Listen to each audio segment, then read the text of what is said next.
Hello, everyone, and welcome to Cast Party. My name is Colin McManus, and I will be your director for today. I am joined by Nigel Deacon. Hiya, I'm Nigel, playing Jackal Campman, the leper and loner striving for companionship and control. Vince Perino. Hello, Vince Perino playing Tevin Alkin, the mechanism of discovery, reconstructing memories one piece at a time. And Luis Carrazzo.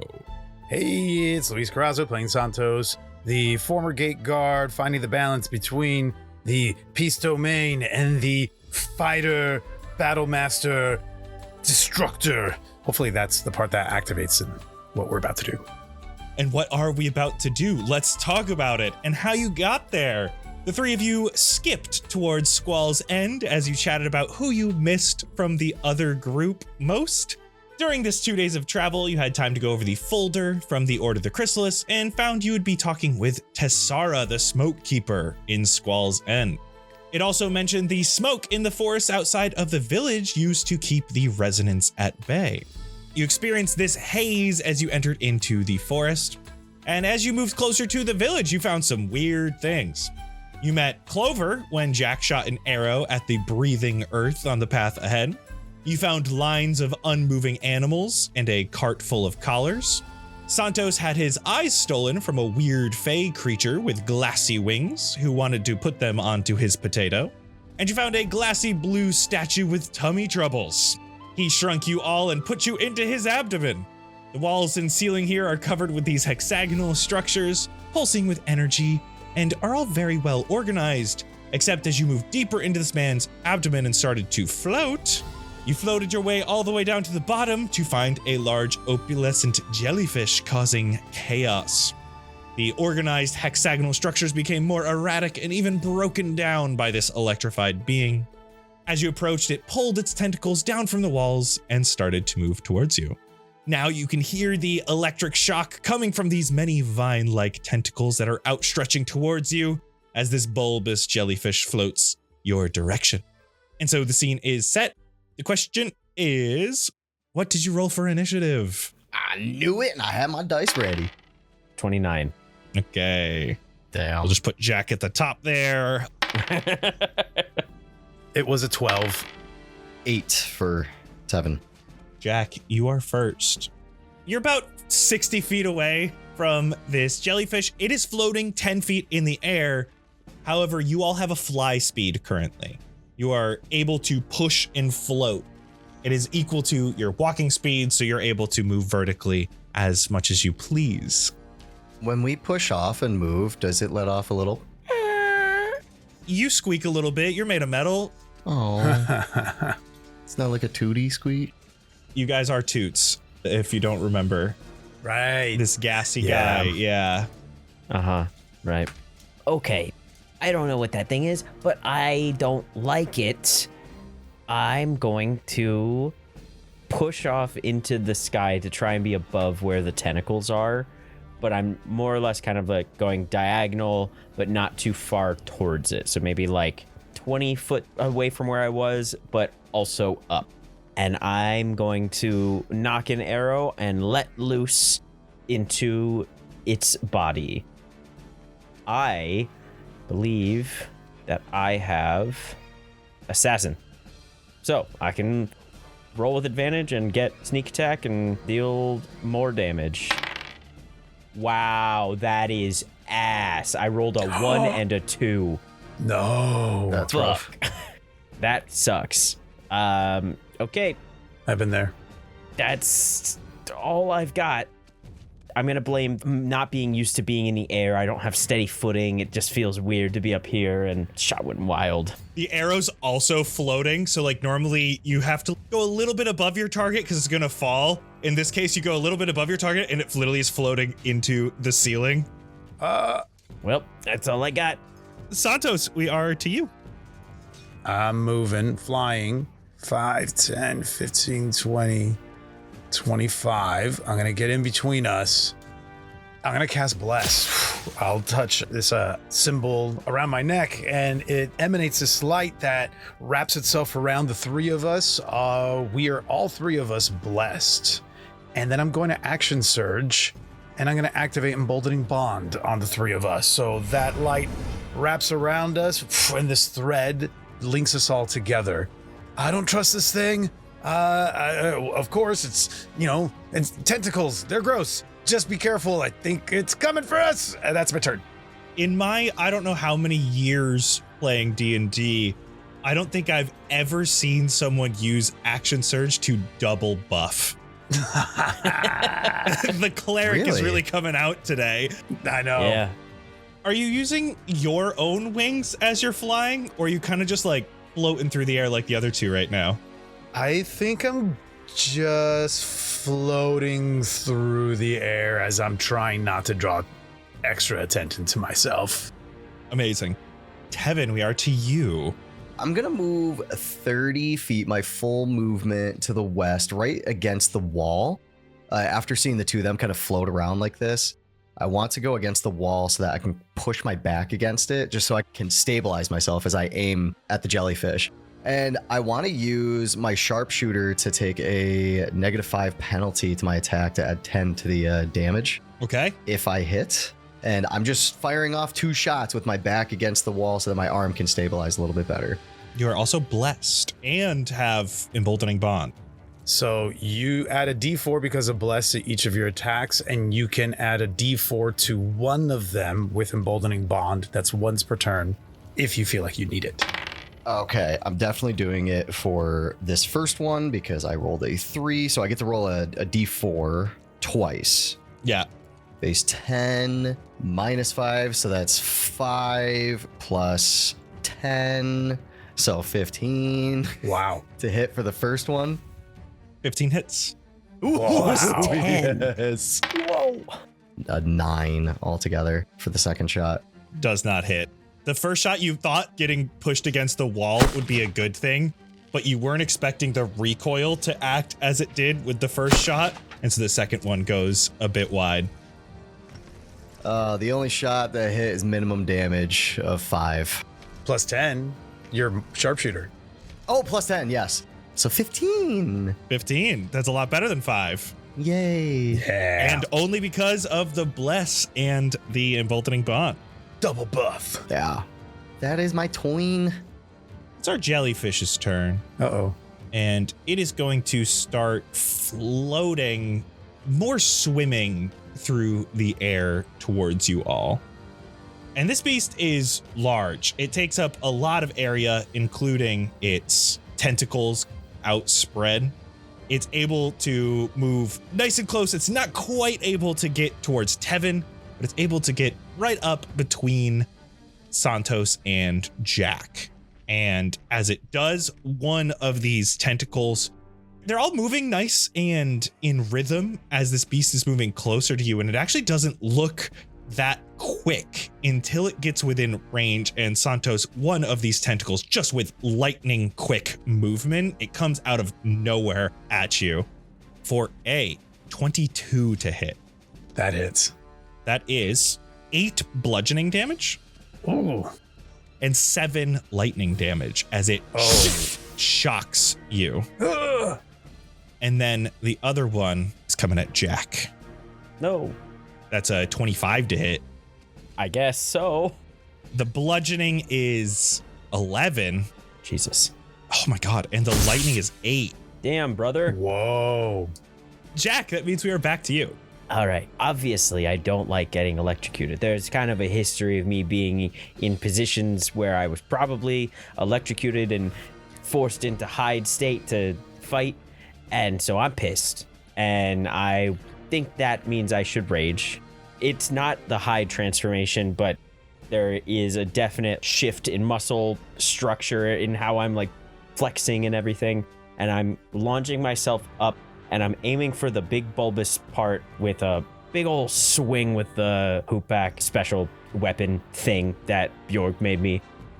And is Santos close enough to be considered next to the creature? Yes, Santos is within 5 feet.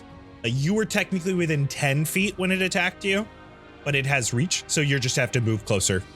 I don't know why I asked that. I'm going to reckless anyway, so... Okay, so you get the advantage. Yeah. A 27 to hit. That'll hit. So that's going to be, okay, 28 damage. Wow, nice. 28 total. Yeah. And I'm really hoping that I could get it with the hook end so that it gets lodged into the goo of the body.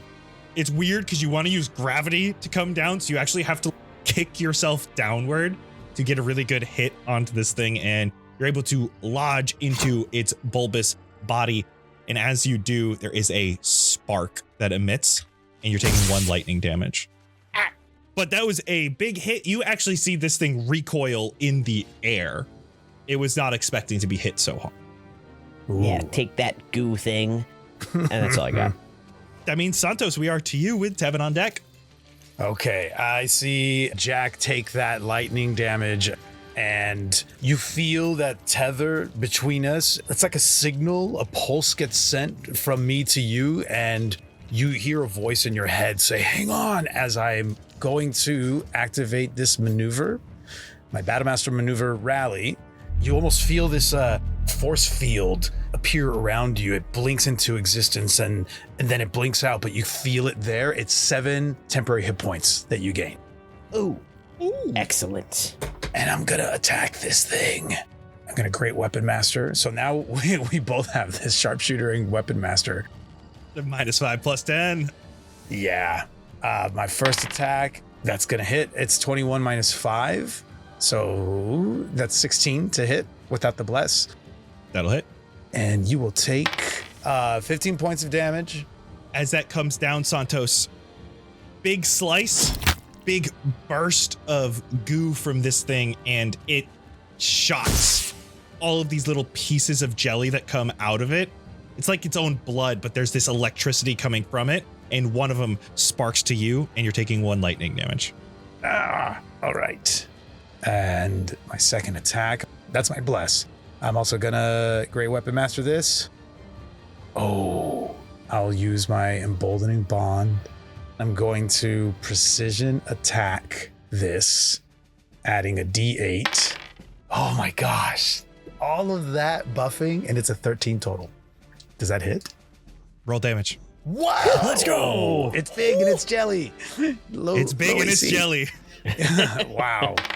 That is 19 points of damage. Holy shit. Yeah. Slice it once, bring the glaive up again, slice into it again. And I'm assuming I'm taking more lightning damage. You are. You're taking 1 lightning damage. Okay, so 2 total. And that's my turn. That means, Tevin, we are to you. How is it looking so far? It's bleeding. Bleeding goo. Gooing. Jelly. Gelling? All of these are bad adjective verbs. Verbs. Verbs. All right, but No adjectives. Words. Anyway. It's question 2. How high up is this thing? And how high up are the ceilings? ceilings like a domed-ish structure, but instead of a geodesic dome, I think that's the term for it. Oh, What the fuck? It's not a perfect sphere dome, but it's more like panels of triangles or hexagons that actually make itself into a dome. So just like flat portions of the dome, almost like a golf ball, but imagine hexagons instead. So this being the bulbous portion of him is like maybe a 10-foot sphere, and then the rest of it is all these tentacles coming out from him. It's about 20-ish foot up right now, and then the ceilings are probably 60 foot tall. could I use my full 30 feet of movement to fly up above it? Like push myself off the wall up above? Yeah. You wouldn't be directly over it. You'd be like over it, looking down upon it. Yes, that's exactly what I want. I want to stay out, like right where I am. I'm just pushing off the wall straight up, and I just want to fly up 30 feet. And as I do, I'm taking aim of it as I'm flying straight up and keeping my back on the wall. So right when I hit that like apex of the wall right there, you see 2 of the 6 barrels out of my arm start to light up red, and both go off at the same time with a much larger impact coming from my arm. I'm using 2 grit points to do 2 violent shots, one for each shot. So now with my sharpshooter, that'll be just -5. And then I still get the D4s? Yeah. You get bless on every attack, and the emboldening bond is once per turn. 18 for the first hit. That will hit. Okay, so the Uh-oh. second shot. Misfires? You know what? I would like to use my heroic inspiration to re-roll that. Oh, fuck yeah. Yes. Hell Good yeah. idea. Good idea. I don't want to have Good. misfire right now. Yeah, that's a perfect timing to not have. Fuck! Oh, he rolled wait, no, a it's a 1. 7. Never mind. Okay. Oh, Crazy. God, Those my damn heart. dice. Yeah, misfires will. The attack misses, the gun jams, and you can't use it again until you use. I think it's an action. An to action, yeah. Fix it. Oh my god, so you lose a turn. Wow. Yeah. My whole next turn would have been gone. So that's 16 for the second hit. Okay, that's 2 hits. Both of them you're adding 10 to, so it's base 20. Base 28 because +4, and then I get to roll another D10 per, so that is 4D10 I'm rolling. What? Per attack? Per shot? No, I think for the whole turn. Okay. 4d10 plus Wow. 28 for those 2 attacks. I like this. That's an extra 30 piercing. Holy fucking shit. In addition to the 28. So 58 total. 58 damage right there. That's a hefty shot. But that's all my grip points. Explosions. Have you ever seen the videos of people who get like a hole in their pool? You have basically done that with this jellyfish, and there's laminar flow coming out in multiple locations of just ooze from inside of it as it is shrinking in size and wavering in the air. He's deflating. Damn. Anything else for you, Tevin? No, I guess that'll be it for now. I love it. That is our jellyfish's turn. It is struggling to stay afloat. And you're seeing these sparks come from all of its tentacles, and they're erratically until they start to get in a rhythm.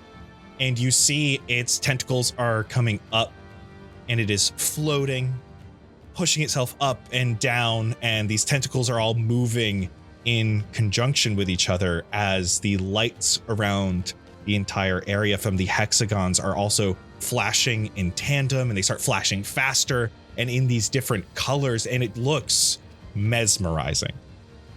I need everyone to make wisdom saving throws, please. Dang it. That's not good.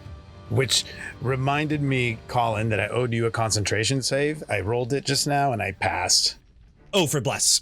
Yes. You can add 2d4 to it because your emboldening bond, it's a different turn, and you're blessed. Thank goodness. Oh, that saved me. That's 18. My wisdom saving throw, I rolled a 3 on the die. So 5, 6, 10 is what I have. I'm going to use inspiration. Oh my God, I rolled a 6. Oh my gosh. Oh no.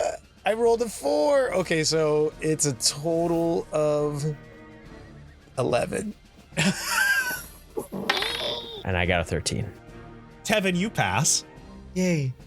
And Tevin, it is bright, it's flashing, and you're like, wow, I think this is pretty.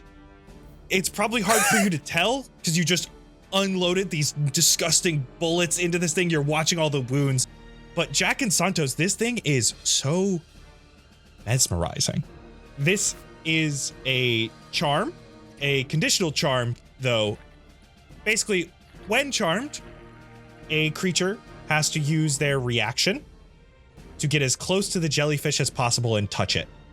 It looks so Done. mesmerizing. You just want to touch this jellyfish. Oh, no. I'm already on it, baby. What ends the condition?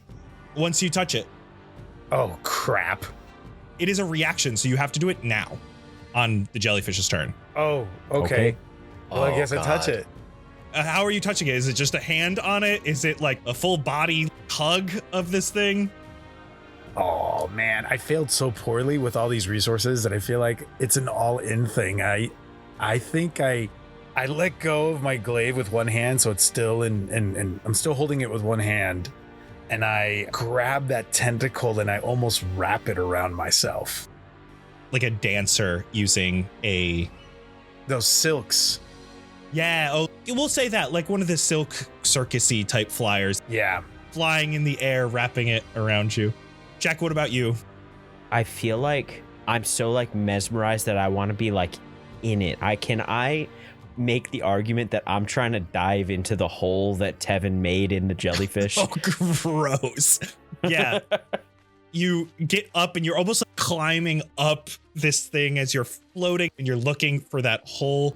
And as you get to it, you see this opening and start to see inside of it. And Tevin, you get the best view of this as Jack is climbing on top of the jellyfish. Santos is wrapping himself in the nearby tentacle, and you start to see this glow from inside the jellyfish, and this voltaic ball starts to form, and there is just suddenly a loud shock, and you are each taking 18 lightning damage as it pops with electricity.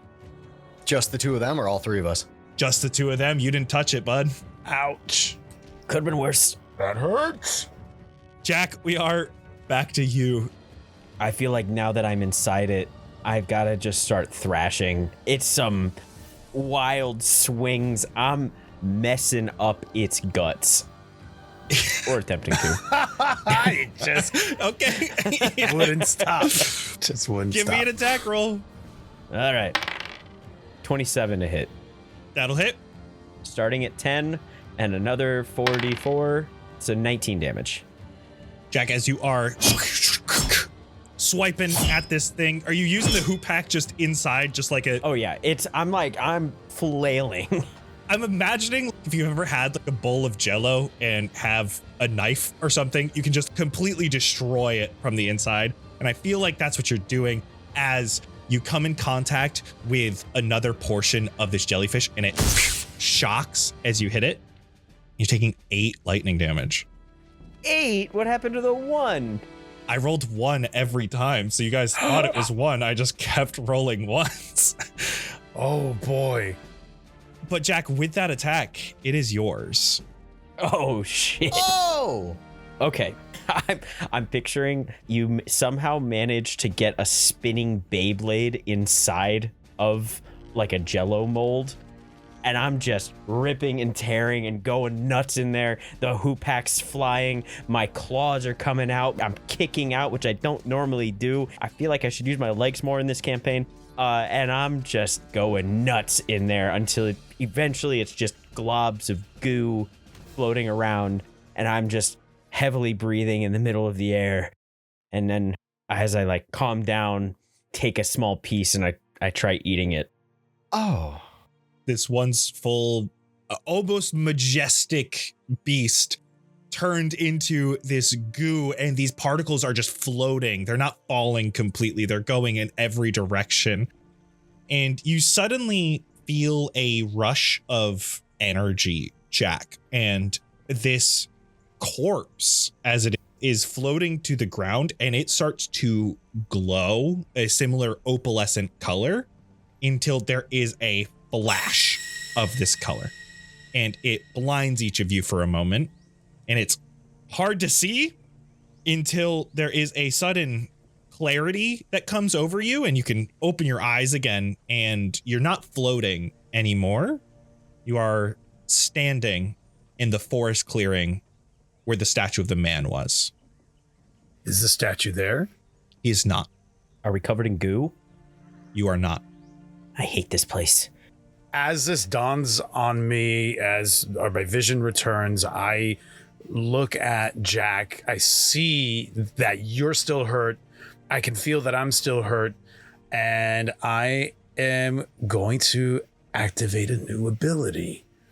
As I think back to, I feel my heart beating, adrenaline moving through, and I start to walk towards Jack, and I can almost hear your heart beating as well, adrenaline moving through you, and light bursts out of me, and you feel as I approach you some of those wounds start to close up as I activate Balm of Peace, which restores 10 hit points.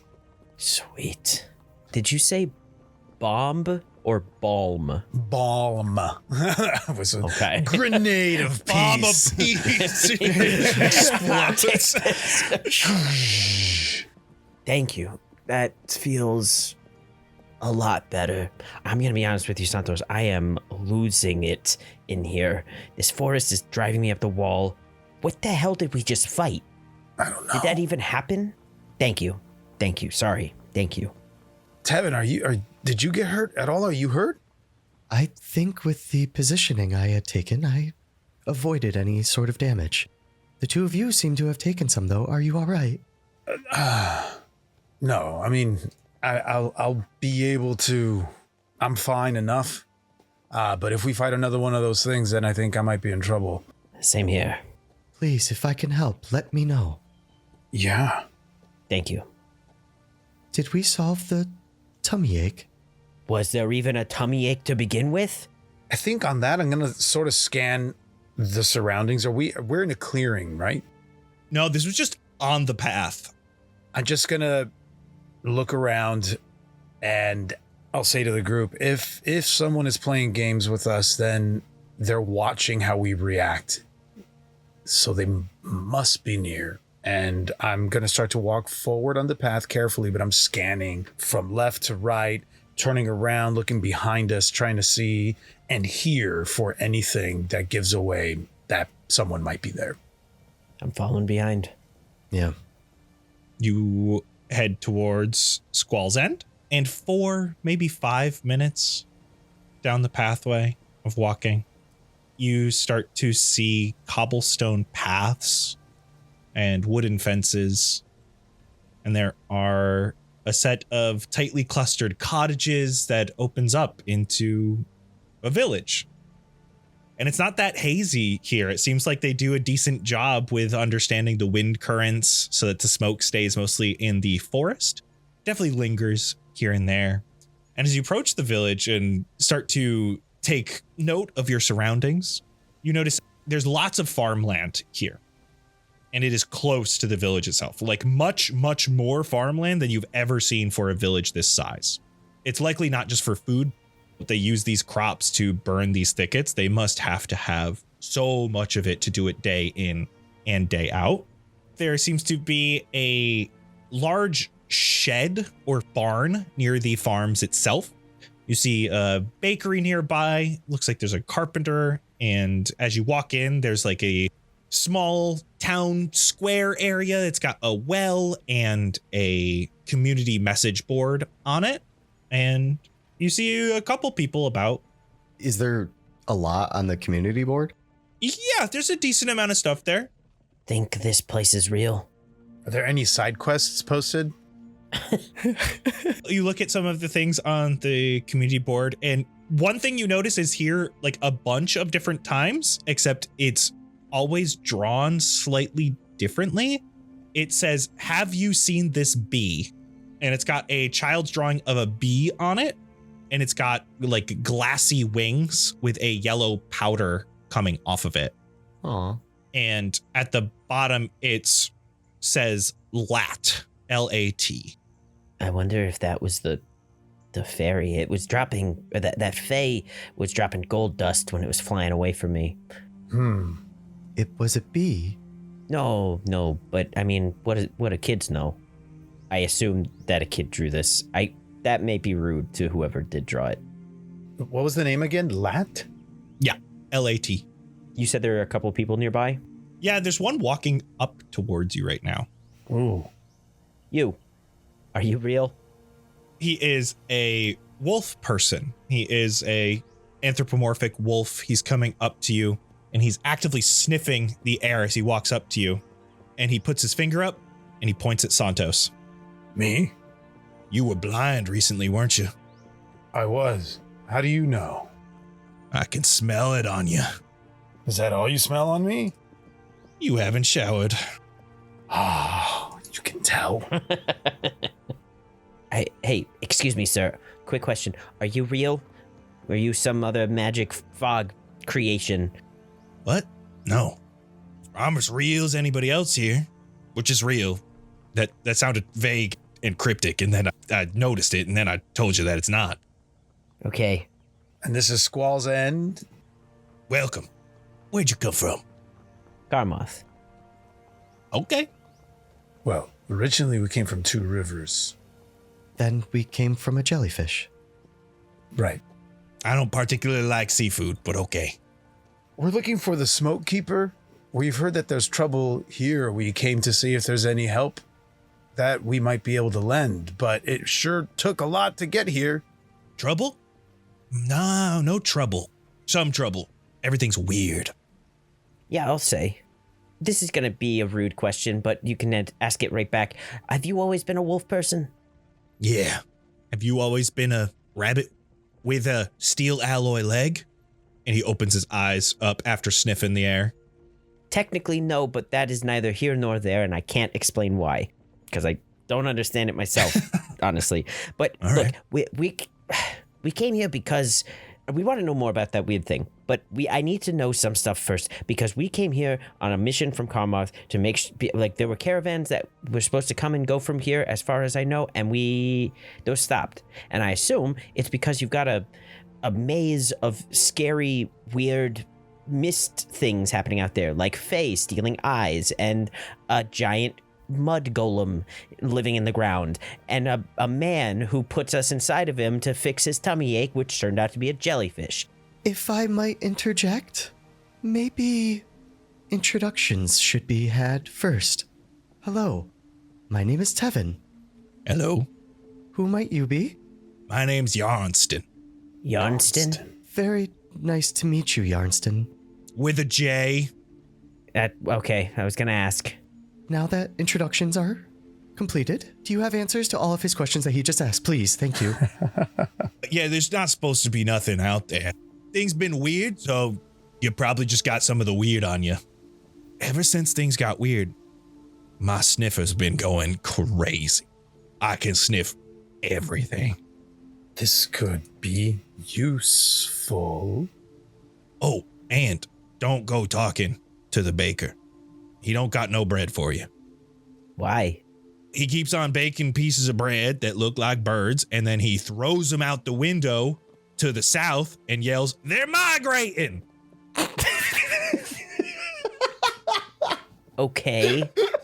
Is there just a pile of bread? So there's no bread. There's no bread. But wait. You want floor bread? Blind boy? I won't turn down floor bread. I can see now. I know, I can smell that. I'm going to go back to the community board and point at the bee with the glass wings. Lat. Do you know anything about this bee with the glass wings? Lat said he saw one and wants to know where it came from, and he wants to find one or capture it or something. But I think he's just hallucinating or seeing shit like you guys were just seeing shit. Because I be smelling shit, you be seeing shit. Yeah, but you're smelling real stuff. But can you smell who's behind all of this stuff? Because this is being put upon the town. I'm not smelling no one's behind. You can't be asking me that. I can't talk to this guy. Take 3 steps away. If you want to talk to the smoke keeper, and he does like a little circle with both of his fingers, and then he double points towards the big storage shed that's near the farms. Okay, thank you. Yarnston. Puts one thumb up. Do you guys have anyone that leaves the village ever? We used to. People just stopped be doing their jobs. Oh. Cool. The lumberjack's on strike because he keeps talking to the trees, and now he's friends with them. So we need wood to repair stuff. Keeps talking to the trees. What do you normally do? Sniff. Okay. Well, that sounds like as fulfilling a career as any, I guess. I'm just scratching my head and walking away towards this shed now. It's a little bit across the village. It's definitely on the outskirts. Like, you've come in from the northeast, and most of the farmland is towards the northwest and western half of the village, and it's just on the kind of northwestern half.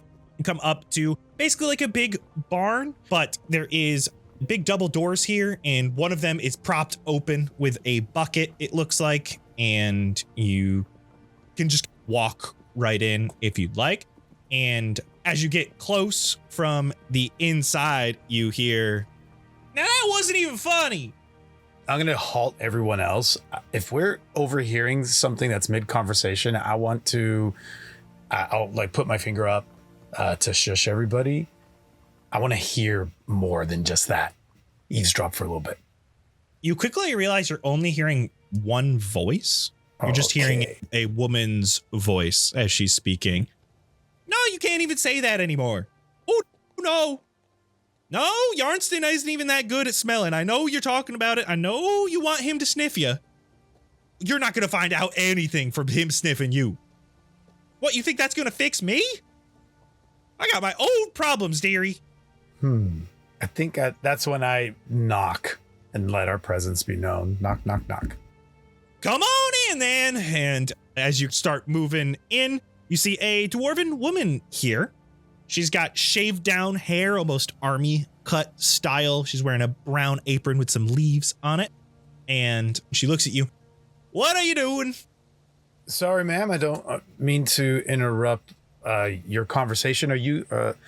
Do you have company? If we're intruding, we can come back another time.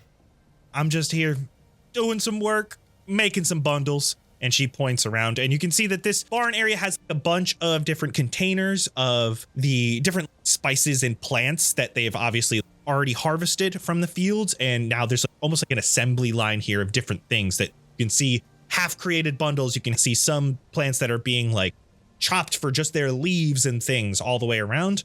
And you see a bunch of plants on a windowsill that are just in pots and looking out upon the fields. And it looks pretty nice in here. But you notice that she is the only person. You must be Tessara, I presume, the smoke keeper? Yes. It looks like Squall's End is having a bit of trouble. Are you also noticing all of these unusual things? We met Yarnston earlier. He started to catch us up. Yeah. It's weird. Okay, so everybody's seeing things and hearing things and sniffing things. Yarnston specifically. And I'm just trying to figure it out. It's the smoke. It's got to be the smoke. Well, what's wrong with the smoke? Something's in it. Something's got in it. And I have checked every part of the supply chain. And everything's fine. And I just can't figure out where the weirdness is coming from. And I can't focus because the plants, and she looks over to the plants on the windowsill, they won't stop screaming at me. Oh. I swear I'm going to freak out. Yikes. He's not that ugly. She looks over to the plants. Don't talk about Jackal like that. What? Huh? Poor Jackal. I don't like this. Which one of you said it? I'm pointing at the flowers or the plants. Which one of you plants? I'll go over to the windowsill and like try to cover up the plants a little bit to shush them. Would you like if we moved them out of here? Maybe they would stop yelling. Stop! She can't breathe! She can't breathe! Stop! I apologize. I'll pull my hand down. You okay, Betsy? You okay? She walks over, gives like a little pat to the petals, adds a little bit of water. You can have just a little treat. It's okay. Just a little treat. I think this might be a little bit of a problem. Listen, we just need to figure out where the hell this issue's coming from. Can you stop doing the smoke for a bit? Maybe, but we don't know how to restart the smoke if it's something that's in the plans. If we don't do this, the village could be overrun by residents in, within a week. So you think something has gotten into the plants, which you harvest and use to burn. These are the herbs that you use to create the smoke. So you think that this taint or whatever it is, do you think it's in the soil where the plants are growing? Do you think it's in the plants themselves? I don't know. I haven't been able to find anything. And I ordered from Carmarth, from an artificer there. And I know I can't ever decide have spelled, sounded, said artificer or artificer. She's looking at one of the other plants and petting it. I know, I can never get a straight answer. I think they're interchangeable. If you ordered anything from Karmarth, probably the reason that they didn't get here is because this smoke is making everyone hallucinate a whole bunch and trying to kill them. We almost got murked by a jellyfish inside of a stone man. Yeah. I ordered a package, and it was supposed to have some new growth formula and a device that would help me look at the plants and see if there was something wrong with them. It never showed up. Santos, what's your passive perception? 17. Santos, there's an unopened package on the desk to your left.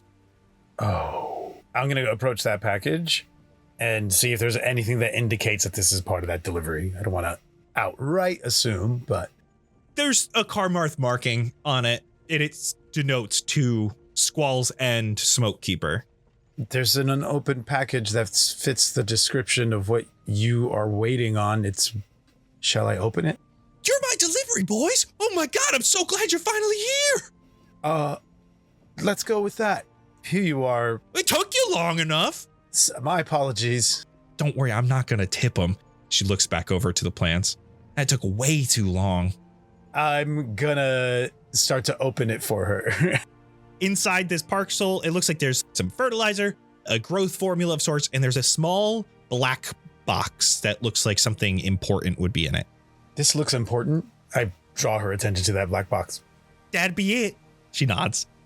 How do you intend to use this? How's this going to help solve the problem? She walks over, she grabs the box, and she stares at it a moment. I think I'm going to open it. And she opens it up, and you can see it's a velvet-lined box with a monocle inside. That's good. That's how you use a box, Sonny. And she hands back the open box to you. Oh. I set it down right where I found it. Santo, I don't know. Did you not know how to open a box? I know how to open a box. What do you mean? Then what was that? I don't know. Why did she have to open the box for you? Santos, get it together. Are you starting to see things? I wasn't going to open the box. It wasn't my box to open. What's in the box? Well, put it on. I think it'll suit you. Based on how Björg looks. I put the box on because I'm super confused right now. You just put it on top of your head? Yeah, like a hat. Is this what you want, Jack? Is it working? Is it working? Is it working? I don't know. I'm sick of this place. I should have gone to the desert. I think you all are being affected by the smoke. I know he's not so ugly now, is he? I was the ugly one. Ha! What'd you say, Sonny? Ha! I wasn't talking to you. Take the box hat down. Put the monocle on. Oh, Take a look at those plants. fine. I will do that. I put the monocle on and I start looking around. As you put it on and you start to survey the area, the inside of the stems of a few of these plants almost glow. But it doesn't look like a rot or a disease. The plants are actually surprisingly healthy, even after being chopped down and processed for the bundles and everything. But inside Santos, there's a slight glow of enchantment magic. I will approach one of those plants and I will point at the stem where I'm noticing this enchantment magic glowing. And I'll turn to the group. I think the plants have got some kind of curse. There's enchantment magic in them. They're healthy otherwise, but I think someone is imbuing them with a kind of magic that isn't meant to harm the plants. It's just meant to almost use the plants as a host for what they want the people around here to be afflicted with. Where do you get these plants? Fields. I know, that was a dumb question, huh? She looks over at the plants. I'm not afraid to hit a woman. Or a plant. And I look at whatever plant she just spoke to. Betsy, who's in charge of the fields? We got lots of people who work in the fields. Have you noticed any suspicious behavior from any of them, or any of them maybe new arrivals? All of them. They're all having hallucinations. Yeah. Is there one person that controls all of the fields? All of the plants being grown? She waves. Are you casting magic? She looks at her hands. I don't think so. I am too smart enough. Okay. All right. Maybe we should go take a look at the fields. What else is in this box? Did you say there's fertilizer in there? Yeah. I want to look at the fertilizer through that monocle. Looks like dirt. It's dirt. I'll turn to the other two. I think maybe I think trying to get answers from her is going to drive us insane. Maybe we can head towards the fields and see what we notice there. Get some clues. Join us at patreon.com/castparty for a whole plethora of exclusive goodies. 5-day early access to every Cast Party episode, including Nocturne, ad-free episodes, behind-the-scenes info, exclusive bonus monthly one-shots, access to our community Discord, where our community plays D&D games together, has game nights, and hosts so much more, all for less than the price of a single cup of coffee per month. Aren't convinced? Try out a free trial. 7 days free to check out the content that we offer only exclusively on our Patreon. Patreon.com/castparty. Support your favorite D&D podcast, all while getting some awesome perks. Patreon.com/castparty. See you there, casting crew.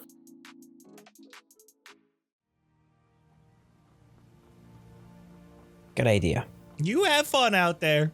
Tasara, we're here to help. We're here from Karmarth to try to solve this problem.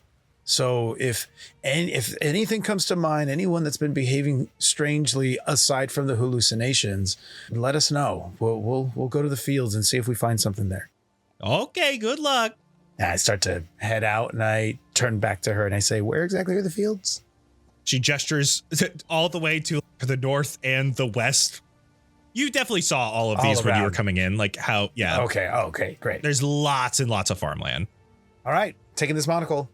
Betsy, real quick. Or sorry. Tasara. You do not talk to Betsy. She is in timeout. And you can see she's already pulling the plant off of the windowsill and putting it in a dark corner so it won't get sunlight. Oh, no. Oh my God. Wow. All right, that's good enough for me. I was gonna flick it, see if it was really talking to her. I'm not saying this to Tasara, I'm saying it to them. I wonder if in the fields there's gonna be like, it'd be really cool if there was just one really obvious magic user that we could just be like, hey, you, cut it out, and then throw him in the dirt. Yes. Do we know if there is one main magic user within this town? Probably not. I wonder if Yarnston, his sense of smell isn't hallucinating anything. He's able to infer things that are accurate. I wonder if we can have him use his sense of smell to help us find where this enchantment magic is most concentrated. If we could find a good source of that enchantment magic, then maybe he finds the larger source of it. We need to take one of those plants. It's the plants that are in there. Actually, I'll look, now that we're outside, I'll put the monocle on and I'll look towards the fields. Are all these plants starting to light up with the same kind of glow? Nope. You turn out, so you come out of the fields, start looking along the north, everything from like your northeast all the way around. All of the plants look completely normal until you turn the corner of the barn, and way out west, the west end, near the tree line, near the edge of these fields, you can see a glow. Oh. And it looks like in this area, there is just a ton of these plants. Never mind. We don't need the guy with the nose. This monocle is yeah, I'll just take it off and I'll put it on Jack. See for yourself. We don't need a nose. We just need this thing. Whoa. And I'll position you towards that field in the distance. Okay.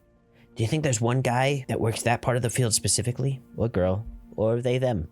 Sure. How about let's head there? I'm curious about the bread, though. Do you want some ground bread? Well, if he's going to throw it, maybe we could just be there and catch it before it hits the ground. And I personally, I don't know. If it hits the ground, it's, 10-second rule. Yeah, I mean, just wipe the dirt off. Yeah. I'm not above eating ground bread. I like bread a lot. I don't know if I imagined it, but I seem to recall a really in-depth conversation about bread with you both. And I can't tell if it was something I dreamt or if it's something that we talked about on the way here. Weirdly enough, I have that same memory. Weird. Let's detour toward the bakery and eat some ground bread. If only you had a behind-the-scenes look into our episodes, you'd hear about all our bread talk. Patreon.com/castparty. How much bread is on the ground?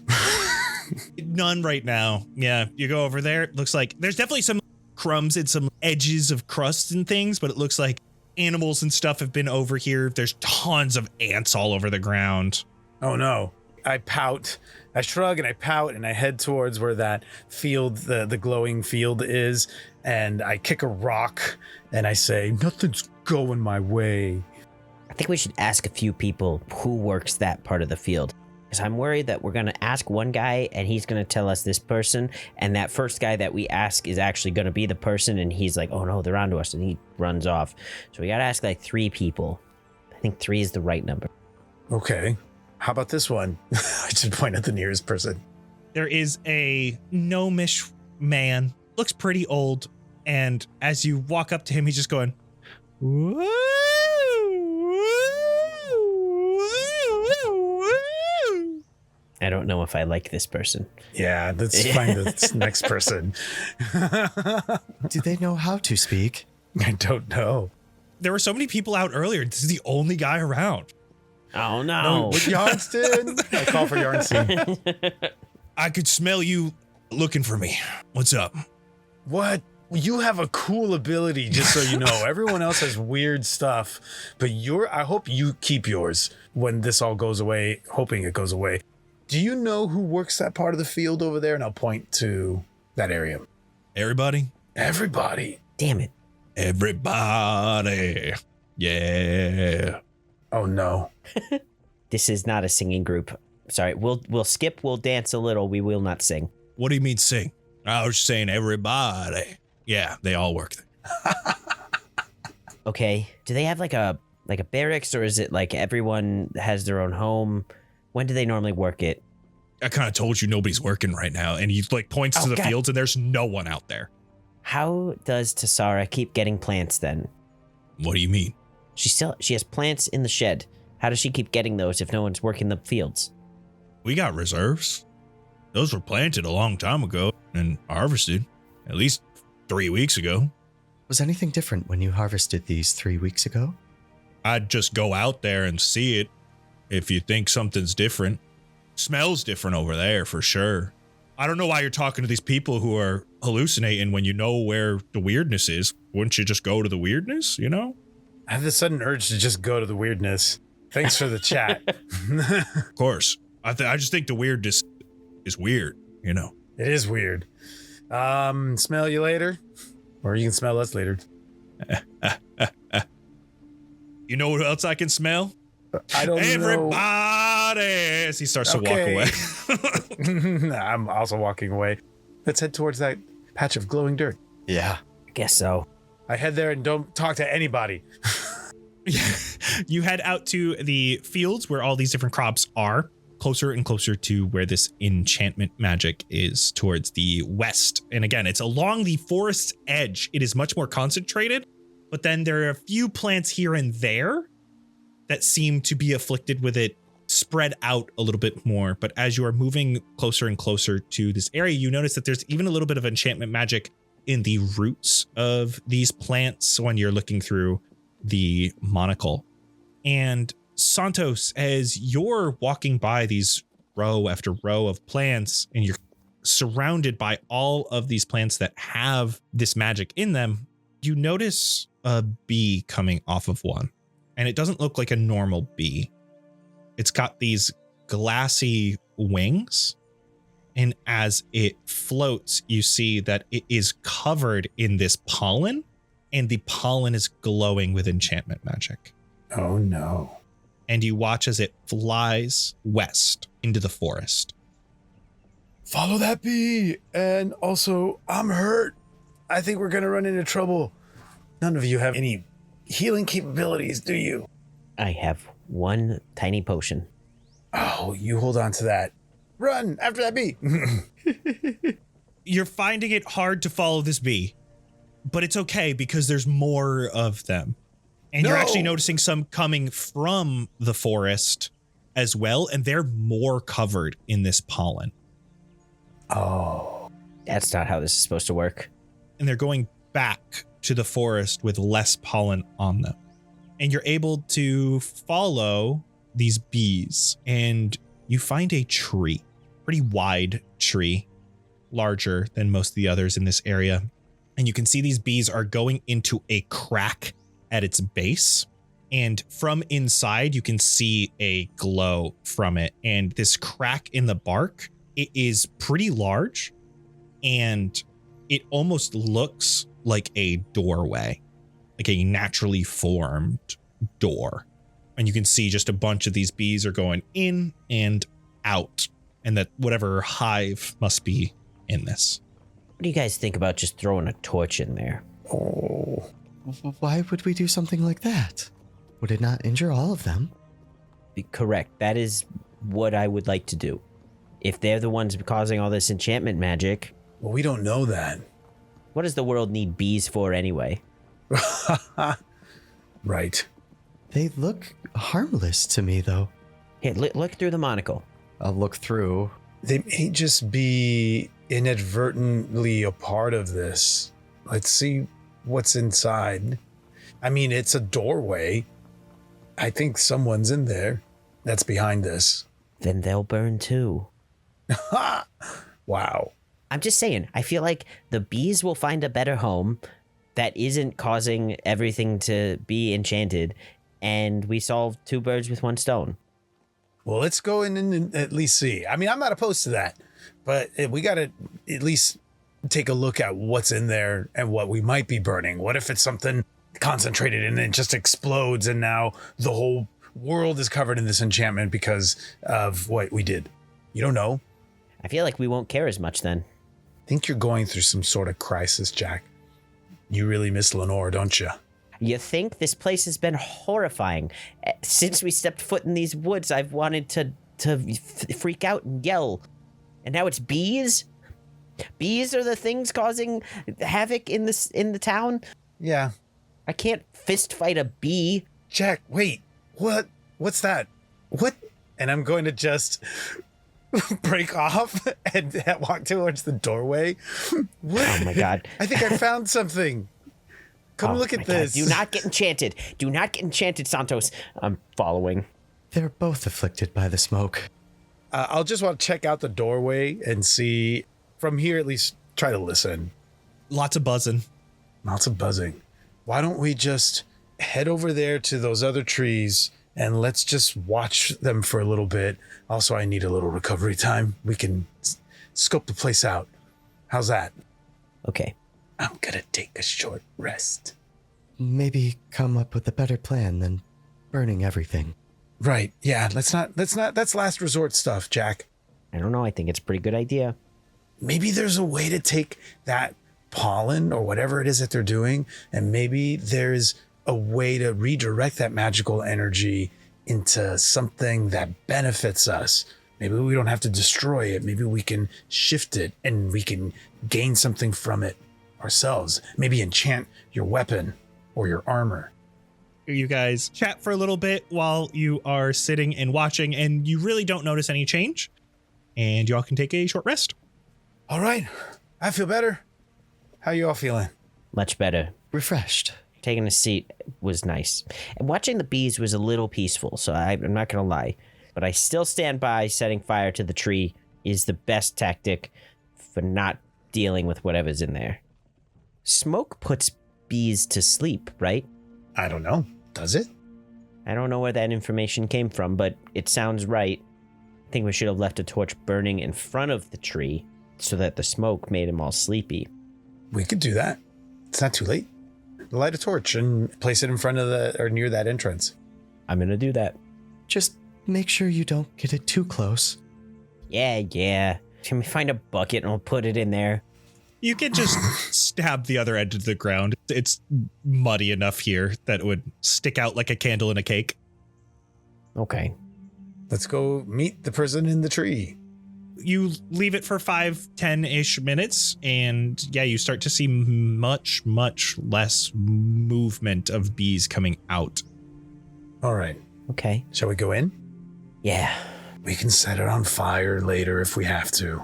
I'm going to go through that entryway. The bark pulls away from the tree like a door, like opening it up like a hinge almost to the left. And inside, you can see the trunk of this tree, and it opens downward into the ground. and the walls here are just covered in honeycomb, and they are glowing with magical colors. There's a little bit of movement from a couple of bees here and there, but most of them have since fallen asleep. It's going to be tight just to get through the trunk part into the ground, but it looks like this opens up pretty wide, almost into a cavern beneath this tree that is all honeycomb. Does the honey look enchanted through the monocle? I think I was wearing it last. Yeah. I want to take a look at the whole place, I guess, through the monocle. I think it is enchantment magic, a little bit in the honey as well. Interesting. Okay, let's move forward. You got to squeeze through a little bit to get to the cavern. It is all of this honeycomb. There are bees down here. There are more definitely further down in this cavern, but they are just flying right by you. Sometimes you can see they're like a little bit tired, like they just went through the smoke, and you just see them slowly fall out of the air and fall asleep on the ground. But it glows in different ways. It almost feels like a kaleidoscope at times, and you're going down deeper into the earth and down a pathway until it flattens out into this hexagonal, almost circular area. And there is a creature in the center, a large flower. It is 20-ish feet in diameter. It is glowing, Tevin, with enchantment magic, and you're watching as these bees go into the flower, get coated in its pollen, and they leave just covered in it as they glow and they drop all of the pollen as they head out of the hive. And you can see it has these tentacle-like vines coming out from it, and it is moving back and forth. And as you all approach, it starts moving towards you, as do the vines. And I need everyone to roll initiative, please. Oh no, that's my lowest roll that I could possibly get. 12. I got a 20. 9. Santos, we are to you. With this particular trio, I fall into this kind of in sync in this certain way. I'm doing the same exact round that I had, the same turn that I did before. I'm casting Bless, I'm activating Emboldening Bond with my action surge, and I'm getting ahead of things this time as I look at Jackal and I use my bonus action to use Rally. You get temp HP. Aha, you get 8 temporary hit points. Let's go. Hell yeah. And I am gonna move forward. So I'm like 15 feet away from this flower. That's my turn. Jack, we are to you. All right, Tevin, Santos, you ready to do some pruning? And I'm raging yet again. Dominic would be so proud, Jack. Oh no. Oh no, we are alike, he and I. We're more alike than I thought. I am going to rage, and I'm gonna recklessly attack this MFer with the sharp end of the hoopak weapon thing. Running up, I'm swiping at the stem. I'm going to try and topple it more or less. 27 to hit. That'll hit. 23 damage total. Jack, you're going after this thing's stem, and you get a really good hit, and you break off one of these large vines with your swag. Yes. And as it falls to the ground, you see it animates on its own. Oh, not as yes. No, one might say. And it looks like it is moving towards you as it almost stands up. Uh-oh. Okay, well, I can't do anything else, so I'm done Dunyan rings in this spot. Tevin, we're to you. I will take a few steps up right next to Santos, and after seeing that tendril fall down and stand up right next to Jackal, quickly I'm just throwing my arm up and taking one quick shot at that one, and then aiming over at the bigger one and taking a shot at that. So that'll be 2 shots. I am doing sharpshooter as well. So 21 for the tendril, and then for big boy, oh, beautiful, 24. Both will hit. Give me the damage for the tendril first. 22 piercing. All right. You destroy the tendril, It blasts nice. backwards, hits the back wall, and falls like a dead vine. And even with that connect, you see the flower recoils. Oh. Okay. And then the second shot is 20 piercing. It definitely recoils from that one. Damn, okay. So I'll move another 20 feet just to the west, the left of Santos and Jackal. Yeah, and that'll be it. It is the flower's turn. It is going to move, and it is technically 2 sizes larger than you, so it can take your guys' spaces. Jack, it is moving around you. Some of the thorny vines are getting caught on some of your clothes, but they're not actively attacking you as this flower gets in the range of all of you. And you see it starts to shake the petal portion with the stamen, and suddenly there is this puff and this shower of pollen, and this is a 10-foot radius around this being, so that is all 3 of you are caught in this. I need a Constitution saving throw, please. You can add 2d4 to it. I'm gonna need them. Nat 20. Nice. 15 for me. I'm rolling so bad. I rolled a 1 on my con save, +5, +2, +1 for a total of 9. Tevin, you pass. Damn it. Nice. You'll take 10 necrotic damage, and on a fail, you'll take 20 necrotic damage. Well, And Jack and Santos specifically, as this pollen, as it's coming from this flower, and you hear this puff of air, there is this reverberation that comes with it, a sound you're very familiar with. And I'll ask both of you to roll me a d12, please. And Tevin, I need you to roll me a d6. Don't be the high roll. Don't be the high roll. You motherfucker. 11. no way. I rolled a 1. 5. Jackal, you are now bloodthirsty. Naturally. You can no longer choose to use non-lethal attacks with weapons or spells. Why would I? Tevin, you are now skilled. You can pick 2 skills, one you're proficient in and one you are not, and you'll get a +2 permanently to all skill checks with them. Oh my god. Oh, hey, I'm an asshole and I'm going to retcon something because I forgot. Tevin, your second shot made another tendril when you hit the I figured. flower Of course it did. earlier, and I totally No. forgot to do that. No, stop. So that also goes on the flower's turn, and it has enough movement and enough range to swing out at you, Tevin, No. for a 21 to hit, You're mean. for 1 piercing damage, Okay, that's fine. and I need you to roll me a d4. Uh-oh. Fuck. 4. That is the end of their turn. Santos, we're to Wait. you. Why? Oh, resonance. You dick. Yes. You bitch. Oh, you bitch. Yep. Oh, I rolled max. Oh. The more you are listening now, you're hearing this resonant rumble throughout. I'm moving next to Jack, and I am striking at this flower. Seeing that Tevin was able to take out one of those tendrils pretty handily, I'm positioning myself here. I am going to Great Weapon Master this attack, and I'm blessed, so I'm going to roll that first. That should do it. It's going to end up being a 25 to hit. Hell yeah, it'll hit. And you take, gosh, I rolled a 1 on my glaive damage, 15 points of damage.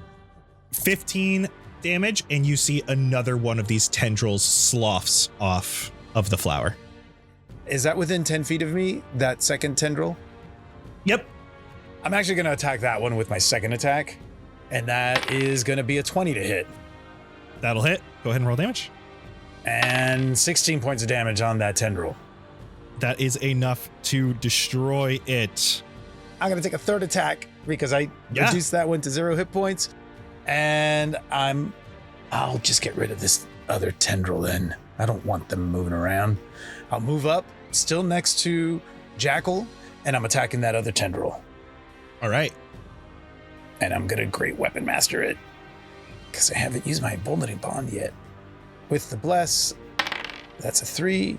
That's going to be a 19 to hit it. That will hit it. 19 points of damage. All right, that is enough to kill it. All of the tendrils are gone. And just like with Jack, each time you get rid of one of these tendrils, the large flower is recoiling in pain. Yes, they're connected. That's my turn. Jack, where do you? I think with the resonance change and the shift to bloodthirsty, like Jack is halfway between a hide transformation, but not for real.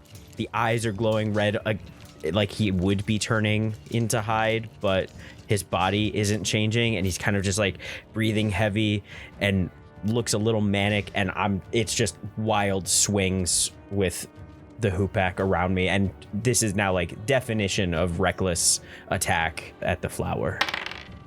Thank you for the critical. Ooh, nice. Okay, cool. So 13 plus 9 d6, 49 damage. Holy shit. Love it. Yeah, huge hit. Only one tendril sloughs off. This would be a continuous attack if I could have it. Like, I'm not stopping. I'm full bloodthirsty brain, but that's all I have for the turn. Tevin, you are next. How is it looking? It's looking pretty fucked up, especially after that giant hit from Jackal. There was a resonant screech that's an echoing through the hive, and you do notice it's just this flower and then one of these tendrils that's over by Jackal. I want to move north a little bit more behind everybody to try to just get a better angle so I have no chance of hitting anyone. Better line of sight for just the tendril and just the larger flower. And again, just 2 shots. First one at the tendril, second one at the larger. Great. Sharpshooter for sure right now with how this is going today. I spoke way too fucking soon that one. Fuck me. No. God Okay. damn it. You gotta be kidding me, dude. Man. You've got to be kidding me. Question, did the nat 1 misfire? Oh, shoot. It does, yeah. Oh, good call. Good call, you son of a bitch. So you can swap to your longsword if you'd like. Am I able to? Yeah, I always let people swap unless it's like a very heavy weapon that needs something like that. You're able to just drop the gun as it's jammed, drop as in put it away, and As long as you'll allow me to do it, I will. Yeah. I'll go to take that first shot and it jams and oh no. I'm imagining just like you're ready to shoot and then just a glob of honey falls from the ceiling right on top of the gun and just guns up all of the gears and everything in it. Just cannot shoot whatsoever. I've been good. And I will start running up. I'll start running up, and as I do, I hold my arm off to the side, and you see the barrels just do their slower twist back in, and my arm transforms into the longsword as I just take a swiping strike up towards the larger one. Great. Nat 20. All right. That Nice. makes it all worth it then. What a shift. This is a weird place. Tevin fucking up a shot and then critting with a sword makes sense for all the weirdness that's been going on here. 7 piercing damage for a short sword, and then crit 13 total. Big hit. Another one of these tendrils falls off as you slice into the large flower. We're gonna action surge. All right. Seeing as I am all gunked up, we're 2 swipes, a big side swipe, and then try to like stab right at it. You're going for the large flower. Or yeah, I'm just going right for it. Dirty 20, and then a 19. Both will hit. 18 altogether. 2 more tendrils. Slough. Oh. 2. It's 2 hits. Yeah, 2 hits. Oh, you're There's 2 right. slices. You're right. Is that the end of your turn, Tevin? Yeah. That is the flower's turn. Vince, roll me a d6. 3. It does not recharge its pollen spray. Whoa. Thank goodness. Yay! You're welcome, everyone, for rolling mediocre. Coincidence. We're happy with that. That means we have 2 Thorn Vine attacks, and that is one going towards Jack and one going towards Tevin. Okay.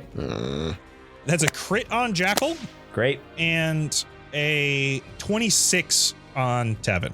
Why? I was being such a good boy today. Jack, you are taking 20 piercing damage. I am going to intercept that. Okay. You're reducing that by 11 points, the damage. Okay. So I don't know if that happens first and then you have what remains, or if you have and then this reduces that. I think because I am resistant, what makes sense in my brain is you are reducing the initial attack, and then I'm taking the damage from whatever is hitting me. That makes sense to me. Yes. So it'd be 9 and then have that to 4 because of the resistance. Cool. My glaive comes down and I redirect some of that swipe just off enough so that it doesn't hit you with as much force. Beautiful. Thank you. I'm saying that. Jackal is blood ragey. Yes. Tevin, you got hit for 11 damage. Okay. And then I need both of you to roll me a d4, please. 4. 1! Wow. I'm going to get back to Karmarth, or I'm going to the mountain town as like a mutant. I'm going to have 6 extra ears. You might be more resonated than me at this point. Oh, I am. You are. Jackal, you are feeling good here. You are being hit over and over again. You're bloodthirsty. You want to be here, and your body's absorbing all of this damage because of your rage. You are now fortified. At the next long rest, you can choose. You may either take the tough feat, which gives you +2 HP per character level, or you can have a +1 to 2 different ability scores. Whoa. Let's get resonated, yo. Okay, all right. I think I want to. Let's see, because we got 4 more tendrils out here. So I'm going to roll. Oh, no. There's one coming at each of you, and then I'm going to roll a d6 to figure out that one's going at Santos. So Santos, you're getting 2 of them. Okay. That is a 26 and a 17, Both will hit. which is only 4 piercing damage. That's fine by me. And then I'll need a d4 for each of those. So roll me 2d4. Oh, dude, we're getting so resonated. 6 total with both of them.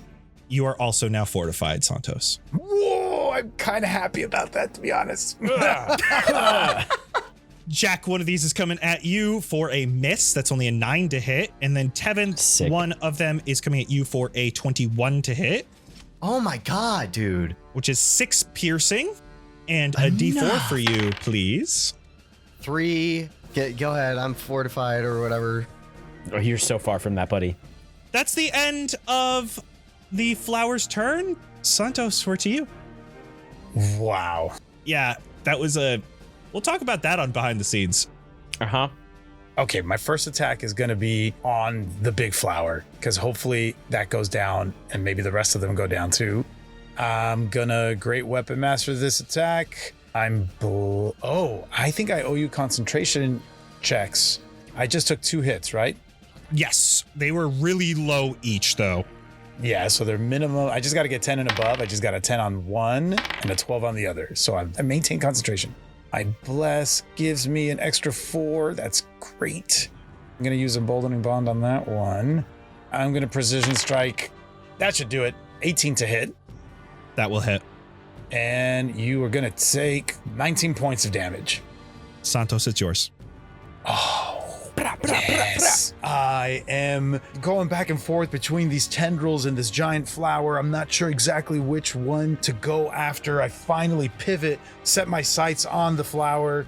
I twirl my glaive over my head and I bring it down across it, severing it at the stem. Completely clean cut, and its head essentially just topples down, lands on the ground. The stem falls over just like a tree falling in the forest, poof, poof, and it lies still. Parts of the tendrils that are still attached to it kind of wiggle for a moment and then come to complete stillness. And so do the 4 animated tendrils. Hell yeah. I'm still kind of slashing around at me, and I catch a breath and Backpack. The resonance. You have to capture the resonance, Tevin. Oh, yes. Everyone, move back, please. I'll pull out the hose end of the backpack and point it right at the larger one. And you click that button on the side, and you can feel the same thing that did happened when you sucked up the resonance from that horse monstrosity. You can feel it. You're watching all of the pollen come off this thing like a vacuum as you're watching the petals wither and die, as the vines rot from the inside out as you suck away its life force, until this entire hive starts to glow less. The life force feels like it has been drained completely. And for today, that's a wrap. Ooh, yeah. We're so strong. Well done. You're so 2 resonated combats. and so strong. We are I know we did 2 so combats in one episode, resonated. guys. What the fuck happened there? It's never That's happened ever. unheard of. I love it. Beautiful. Thank you all so much for listening. Come back in 1 week. We're going to talk about this episode over on Behind the Scenes, patreon.com/castparty. And in 2 weeks, we get to go back in time and watch the other 3 as they go through their journey to Kalag. So come back for that. And then soon we'll meet up in a mountain. Okay, bye-bye. Yeah. Bye-bye. Goodbye. Man, this nose can smell everything. From here, I can smell a new guy's freshly shaved lower lip. That mustache is never coming off, I guess. Bass Drop just ate some moldy bread. I can smell the mix of fungus along with his saliva in the air. Oh, just got a whiff of Havoc Hopsack playing with that doll in the forest again. Still says it's not theirs, that they just found it, but we all know who it belongs to. Jonas is working up a sweat. Smells like dancing today. Specifically, salsa or maybe a waltz. Dubwood. Are you making urban crusted chicken? You know that's my favorite. But I didn't get an invite to dinner yet. Well, he must just be surprising me.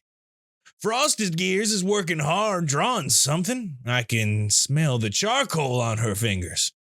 Masterpiece in the making, I bet.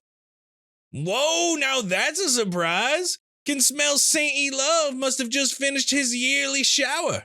Feels like my nose is completely cleared. Eric 5, cheese for lunch. Just cheese. I'm not judging. I do that all the time. Heather is picking some tomatoes from her garden. I should probably tell her that they don't smell ripe yet. They need 2 more days. Jesky Fire's gonna have a migraine later.